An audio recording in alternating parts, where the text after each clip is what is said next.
Hi everyone, my name is Amelia Frazier and my group is doing why dining halls should have more options and have more accessible hours on UK's campus.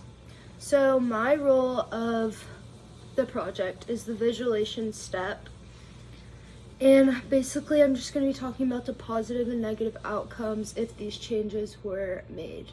So starting with the positive outcomes, if the dining halls are open for longer hours, that will give people that have busy schedules or even student athletes more chances to have a meal. And especially on the weekends, the dining halls are only open until 8 p.m. And so a lot of times people don't have access to anything else if they don't have a car or anything.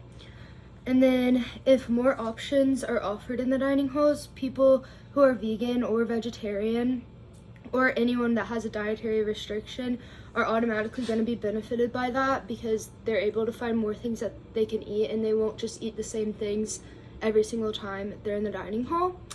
And then also those who don't have dietary restrictions will also benefit from that because then they also have more options of things to eat.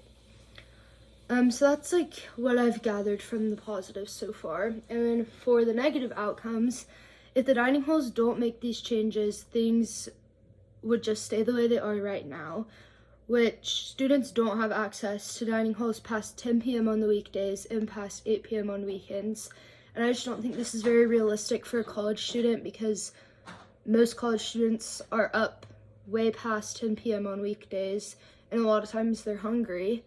And if the dining hall isn't open, then a lot of times they don't have any other option, especially since they pay so much for their meal plan.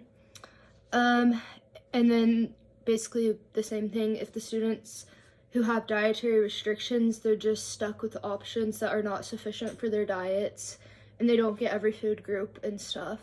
And I've seen this firsthand because my roommate is a vegetarian and she doesn't get good options. She eats the same thing at the dining hall every time, and it's never sufficient meals like she would have from a restaurant, which based on the amount the meal plans are, it should be the same quality that you would get at a restaurant. So yes, those are the positive and negative outcomes of if the dining hall were to make changes to their hours and make changes to their options. Thank you.